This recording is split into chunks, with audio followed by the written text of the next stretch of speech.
And hello there, fans. This is Billy with some EdTech coaching tips for the week of June 13th, 2016. Let's get started. So, if I'm seeing you this week, we'll do our normal check in where we look at any successes, challenges you face integrating technology, and where I can potentially help you integrate technology in an upcoming lesson, even though we're at the end of the school year. Maybe you're thinking about things for next year. Those of you who meet me in person, we will talk about the data from this technology survey I sent out last week, and talk about some of the interesting things I noticed there. My Google Drive tip is an application called DocHub, which I will show you and talk about in a few minutes.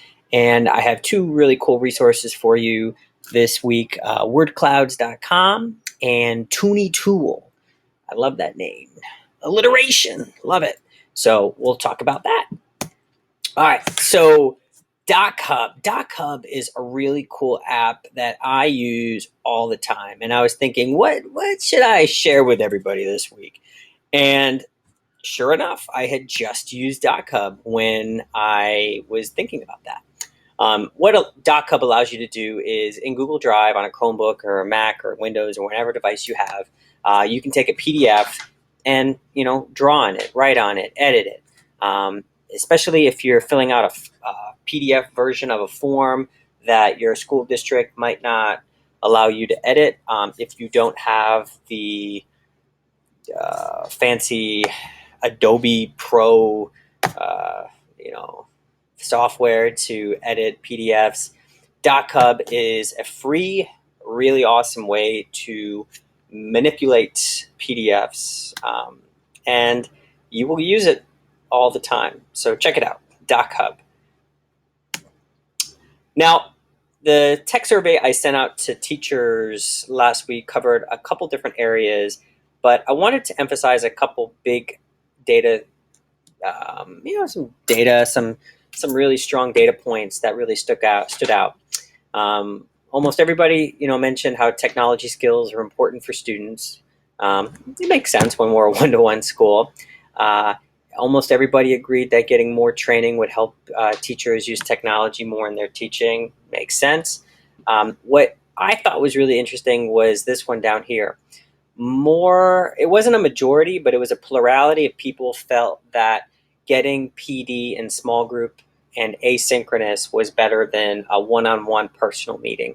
And I thought that was kind of interesting.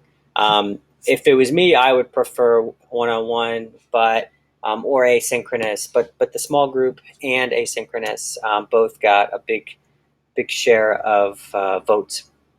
And then where do people need more help with? Google Forms was something that a lot of people talked about, and I think that's great, especially when we talk about doing check-in assignments in any content area. And as we go to Chromebooks next year, being stronger in Google Chrome, as well as the Chrome Store for all the goodies that are there, are areas that I hope to focus on with my teachers in the summer months as we are 12-month employees. All right, first usable resource is wordclouds.com. And wordclouds have been around for a while. However, I really like wordclouds.com because, as you can see here, you can create custom word clouds. You can do all sorts of different shapes and stuff. And I love the potential symbolism you can get from students trying to analyze what they're seeing. For instance, if you haven't realized what this is a picture of, might be a really cool, hey, what are we going to be learning about today? What words are really big? Why do you think those words are big? Declaration of Independence. So these are really cool ways to kind of get students activated, thinking about what they're going to be learning about, what words are going to come up a lot in their reading activity. So check it out. You can use these in any content area, and you can manipulate the shapes to really anything you want. Anything you upload. So if you were doing science, you could upload beakers and animals and all sorts of interesting things to get brains activated. My final tool is TunyTool.com. I really, really love this, especially when you're teaching language, when you're teaching writing and speaking, and especially with ELL students, you got to make it visual, you got to make it a little bit fun, you got to, make it more than just writing sentences on a paper. They make it really simple for you to use. There's not a lot of fancy options, which I think is a good thing for students. It keeps it very simple. They have all sorts of icons you can use. You can upload images. You could take images and create little comic books if you copied and pasted them and put them into presentations. I mean, there's lots and lots of really things you can do. I could see this as a really cool assessment resource, something creative more than just a multiple choice assessment, to kind of get an idea if students understand what they are doing. And that's it. I hope you enjoyed these tech tips. I will be seeing my teachers next week. And those of you out in the World Wide Web, who knows? You can always email me or tweet me. Have a good day.